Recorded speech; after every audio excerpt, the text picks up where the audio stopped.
ថៃត្រៀមខ្លួនលុបចោល MOU 2001ជាផ្លូវការគណៈរដ្ឋមន្ត្រីក្រសួងការបរទេសរបស់ថៃនឹងដាក់ជូនគណៈអង្គទូតចំនួន84រូបមកពី58ប្រទេសដើម្បីត្រៀមខ្លួនលុបចោលអនុសារណៈយកជល់គ្នា MOU 2001រដ្ឋមន្ត្រីរូបនេះថែមទាំងនិយាយថា MOU 2001គ្មានប្រយោជន៍អ្វីទាល់តែសោះរយៈពេលជាង20ឆ្នាំរួចទៅហើយតើថៃពិតជាអាចលុបចោល MOU របស់ខ្លួនបានដែរឬទេតើនឹងមានរឿងអ្វីខ្លះកើតឡើងចំពោះព្រឹត្តិការណ៍មួយនេះ Infosiaអនុញ្ញាតមកកាយគ្រប់ជំរាបសួរបងប្អូនប្រិមត្តទេសនិកជនជនរួមជាតិជាទីគោរពរាប់អានស្វាគមន៍ជាថ្មីម្ដងទៀតមកកាន់វីដេអូអាប់ដេតព្រឹត្តិការណ៍ព័ត៌មានជាតិនិងអន្តរជាតិសំខាន់ៗសម្រាប់ថ្ងៃទី2ខែឧសភាឆ្នាំ2026នៅក្នុងវីដេអូនេះផងដែរខ្ញុំបាទសូមលើកយកនៅព្រឹត្តិការណ៍របស់ជាតិដែលកំពុងតែคล้ายទៅជាការចាប់អារម្មណ៍បំផុតពាក់ព័ន្ធជាមួយនឹងបញ្ហាចំនួនព្រំដែនរវាងកម្ពុជានិងថៃក្រោមរូបភាពថៃធ្វើការឈ្លានពានមកលើដែនអធិបតេយ្យភាពរបស់កម្ពុជាគ្រប់ចំណុចមកទល់ពេលនេះស្ថានភាពនយោបាយការទូតកម្ពុជាថៃបានឈានដល់ចំណុចរបត់ដ៏គ្រោះថ្នាក់បំផុតមួយនៅល្ងាចថ្ងៃសុក្រទី1ខែឧសភាឆ្នាំ2026បើតាមរយៈការប្រកាសចុងក្រោយរបស់ភាគីថៃលោកស៊ីហាសាក់ភួងកេតកៅឧបនាយករដ្ឋមន្ត្រីនិងជារដ្ឋមន្ត្រីក្រសួងការបរទេសថៃបានបើកកិច្ចប្រជុំសង្ខេបបន្ទាន់មួយជូនទៅដល់គណៈអង្គទូតចំនួន84រូបមកពីបណ្ដាប្រទេស58ប្រទេសនៅក្នុងជំនួបជាមួយនឹងអង្គការអន្តរជាតិចំនួន8នោះលោកបានបញ្ជាក់យ៉ាងច្បាស់អំពីគោលជំហររបស់ប្រទេសថៃក្នុងការត្រៀមដាក់សំណើលុបចោលអនុសារណៈយោគយល់គ្នា MOU ឆ្នាំ2001សំណើលុបចោលជាឯកតោភាគីនេះគឺនឹងត្រូវបញ្ជូនទៅកាន់គណៈរដ្ឋមន្ត្រីថៃនាថ្ងៃទី5ខែឧសភាឆ្នាំ2026ខាងមុខនេះហើយដែលវាគឺជាការសម្រេចចិត្តគួរឲ្យភ្ញាក់ផ្អើលបំផុតមួយសម្រាប់តំបន់លោកស៊ីហាសាក់បានថ្លែងវាយប្រហារចំថាភាគីកម្ពុជាត្រូវតែទទួលស្គាល់ការពិតដែលថា MOU ឆ្នាំ2001ដែលបានចុះហត្ថលេខារួមគ្នា25ឆ្នាំកន្លងទៅគឺគ្មានការរីកចម្រើនអ្វីទាល់តែសោះហើយចាត់ទុកថាកិច្ចព្រមព្រៀងចាស់នេះវាបានក្លាយទៅជាឧបសគ្គទៅដល់ការទាញយកធនធានធម្មជាតិនៅក្នុងតំបន់ត្រួតស៊ីគ្នា OCA ដែលមានតម្លៃមហាសាលរាប់ពាន់លានដុល្លារនោះការប្រកាសលុបចោលឯកតោភាគីនេះគឺត្រូវបានអ្នកវិភាគចាត់ទុកថាគឺជាយុទ្ធសាស្ត្រនយោបាយផ្ទៃក្នុងរបស់ប្រទេសថៃដើម្បីទាញកោសម្លេងគ្រប់គ្រងពីក្រមជាតិជ្រុលនិយមរបស់ខ្លួនឯងតែប៉ុណ្ណោះទង្វើនេះបានធ្វើឲ្យប៉ះពាល់ទៅដល់ទំនុកចិត្តដែលប្រទេសទាំងពីរខំកសាងកន្លងមកជាពិសេសបន្ទាប់ពីកិច្ចព្រមព្រៀងសន្តិភាពឆ្នាំ2025ដែលទើបតែនឹងចាប់ផ្ដើមមានប្រសិទ្ធភាពនាពេលថ្មីនេះកម្ពុជាដែលជាម្ចាស់ហត្ថលេខីមកខាងទៀតហាក់បីដូចជាមិនទាន់ទទួលយកការពិភាក្សាជាមុនឡើយតែនេះគឺជាការរំលោភទៅលើគោលការណ៍ច្បាប់អន្តរជាតិស្ដីអំពីសិទ្ធិទ្វេភាគីនានាព្យុះការទូតនេះកំពុងតែបង្កឲ្យមានការព្រួយបារម្ភទៅដល់សហគមន៍អន្តរជាតិនិងស្ថិរភាពសន្តិសុខធម្មពលនិងបូរណភាពទឹកដីមកលើឈូងសមុទ្រថៃដែលកំពុងតែមានចំនួនយុទ្ធសាស្ត្រថ្មីដែលថៃគ្រោងនឹងយកមកជំនួស MOU ឆ្នាំ2001គឺការងាកទៅរកអនុសញ្ញាអង្គការសហប្រជាជាតិស្ដីអំពីច្បាប់សមុទ្រ UNCLOS ឆ្នាំ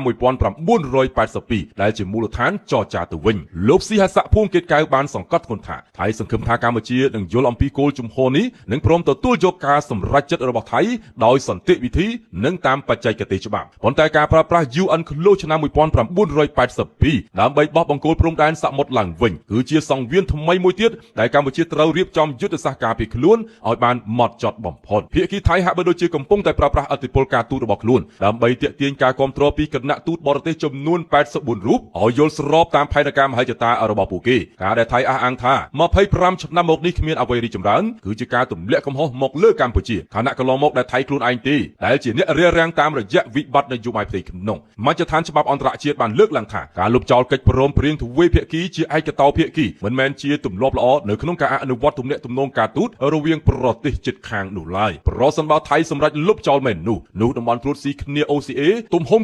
26000 គីឡូម៉ែត្រការ៉េនឹងធ្លាក់ចូលទៅក្នុងភាពស្រពិចស្រពិលនិងអាចឈានដល់ការប៉ះទង្គិចគ្នាដោយយោធាកម្ពុជាតែងតែប្រកាន់ជំហរថា MOU 2001គឺជាឯកសារផ្លូវការតែមួយគត់ដែលប្រទេសទាំងពីរបានឯកភាពគ្នាដើម្បីបែងចែកផលប្រយោជន៍និងការកំណត់ព្រំដែនឲ្យច្បាស់លាស់ការងាកទៅរក UNCLOS របស់ថៃនៅពេលនេះអាចជាល្បិចដើម្បីព្យាយាមកាត់យកចំណែកដីកោះកុដឬក៏តំបន់សមុទ្រដែលកម្ពុជាមានសិទ្ធិអធិបតេយ្យភាពពេញលេញតាមច្បាប់អាស្រ័យហេតុនេះការធ្វើបទបង្ហាញជូនគណៈអង្គទូតបរទេសរបស់ថៃនៅពេលនេះគឺជាការបើកឆាកសង្គ្រាមការទូតដើម្បីស្វែងរកនូវភាពស្របច្បាប់មុននឹងឈានដល់ការបំពានជាក់ស្ដែងតាមទស្សនវិភាគរបស់អ្នកជំនាញកម្ពុជាការដែលថៃជ្រើសរើសយកថ្ងៃទី5ខែឧសភាដើម្បីដាក់សំណើទៅកាន់គណៈរដ្ឋមន្ត្រីនិងការគណនាពេលវេលានយោបាយយ៉ាងច្បាស់លាស់វាគឺជាពេលវេលាដែលថៃកំពុងតែជួបវិបត្តិសេដ្ឋកិច្ចនិងធម្មពលផ្ទៃក្នុង ដូច្នេះពួកគេត្រូវស្វែងរកចំណុចក្តៅដើម្បីបំបែកដាននៃការរិះគន់ពីសំណាក់ប្រជាពលរដ្ឋរបស់ថៃខ្លួនឯងកម្ពុជាបានត្រៀមខ្លួនរួចជាស្រេចរាល់ភស្តុតាងប្រវត្តិសាស្ត្រនិងបច្ចេកទេសវាស់វែងសមុទ្រ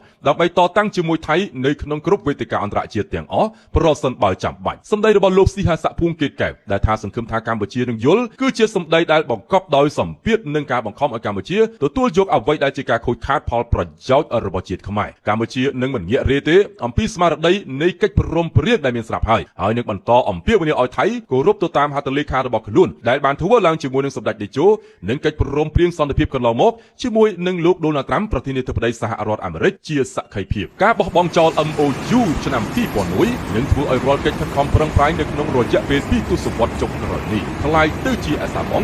និងកាន់តែបង្កើតភាពតានតឹងថ្មីដែលមិនគួរកើតឡើងហើយបណ្ដាប្រទេសមហាអំណាចដែលចូលរួមស្ដាប់បទបង្ហាញរបស់ថៃកំពុងតែតាមដានយ៉ាងយកចិត្តទុកដាក់ពីព្រោះរាល់ផលប៉ះពាល់នានាទៅលើការវិនិយោគលើវិស័យប្រេងនិងឧស្ម័ននៅតំបន់នោះគឺត្រូវតែជួបប្រទះទាំងអស់គ្នាប្រសិនបើគ្មាន MOU 2001នោះទេក្រុមហ៊ុនថាមពលអន្តរជាតិនឹងមិនហ៊ានបដិទុនឡើយដែលវានឹងធ្វើឲ្យប្រទេសទាំងពីរខាតបង់ឱកាសសេដ្ឋកិច្ចយ៉ាងធំធេងបំផុតកម្ពុជាត្រូវតែបង្ហាញឲ្យពិភពលោកឃើញថាអាចនឹងត្រូវបញ្ចេញនៅក្នុងពេលឆាប់ៗនេះដើម្បីឆ្លើយតបទៅនឹងការប្រកាសដ៏កក្លឿនរបស់ប្រមុខការទូតថៃដែលកំពុងតែបង្កព្យុះភ្លៀងនេះនៅក្នុងសារព័ត៌មានថៃដូចជា The New Agency និង The Nation Thailand បានចុះផ្សាយថាការសម្រេចចិត្តនេះត្រូវបានរុញដោយសម្ពាធពីក្រុមប្រឹក្សាសន្តិសុខជាតិថៃផងដែរថៃមានបំណងចង់កំណត់ខ្សែបន្ទាត់ព្រំដែនសមុទ្រឡើងវិញដោយផ្អែកទៅលើការទាមទាររបស់ខ្លួនដែលផ្ទុយពីផែនទីដែលកម្ពុជាធ្លាប់ប្រើប្រាស់និងត្រូវបានអន្តរជាតិទទួលស្គាល់រួចទៅហើយសម្រាប់ការប្រើប្រាស់ពាក្យថា25ឆ្នាំគ្មានអ្វីរីកចម្រើនគឺជាការប្រមាថទៅដល់ក្រុមការងារបច្ចេកទេសព្រំដែន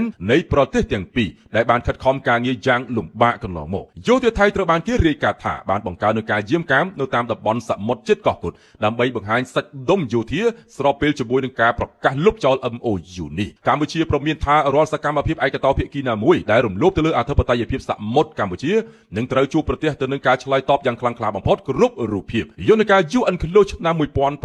1982ដែលថៃចង់យកមកជំនួសនេះមិនមែនជាដំណោះស្រាយវេទមន្តឡើយប្រសិនបើភាគីទាំងពីរមិនមានភាពស្មោះត្រង់និងការយោគយល់គ្នាទៅវិញទៅមកហើយហាក់បីដូចជាកំពុងតែលេងល្បែងគ្រោះថ្នាក់ដោយព្យាយាមទាញយកអង្គការសហប្រជាជាតិមកធ្វើជាឧបករណ៍ដើម្បីបម្រើឲ្យមហិច្ឆតារំលោភយកធនធានសមុទ្ររបស់ប្រទេសជិតខាងខ្លួនការបដិសេធរបស់កម្ពុជាចំពោះការលុបចោលឯកតោភាគីនេះគឺคล้ายទៅជាចំណុចក្តៅមួយនៅក្នុងកិច្ចប្រជុំអាស៊ាននាពេលខាងមុខដែលថៃនឹងត្រូវឆ្លើយបំភ្លឺចំពោះទង្វើរបស់ខ្លួនពលរដ្ឋកម្ពុជាគ្រប់រូបបានត្រៀមរួចជាស្រេចនៅក្នុងការការពារគេមរតកសមុទ្រដែលជាសម្បត្តិមហាសាលសម្រាប់កូនចៅជំនាន់ក្រោយមិនឲ្យនរណាបំពានបានឡើយអនាគតនៃទំនាក់ទំនងកម្ពុជាថៃនឹងត្រូវស្ថិតនៅក្នុងភាពស្រពេចស្រពិលបំផុតចាប់ពីថ្ងៃទី5ខែឧសភាតទៅនេះប្រសិនបើគណៈរដ្ឋមន្ត្រីថៃសម្រេចចិត្តអនុម័តសំណើរបស់លោកស៊ីហាស័កភូមិកេតកែវជាការសន្និដ្ឋានរួមការប្រកាសរបស់ឧបនាយករដ្ឋមន្ត្រីថៃលោកស៊ីហាស័កភូមិកេតកែវកាលពីថ្ងៃទី1ឧសភាកន្លងទៅនេះគឺជាការបើកទំព័រខ្មៅងងឹតថ្មីមួយនៃប្រវត្តិសាស្ត្រការទូតស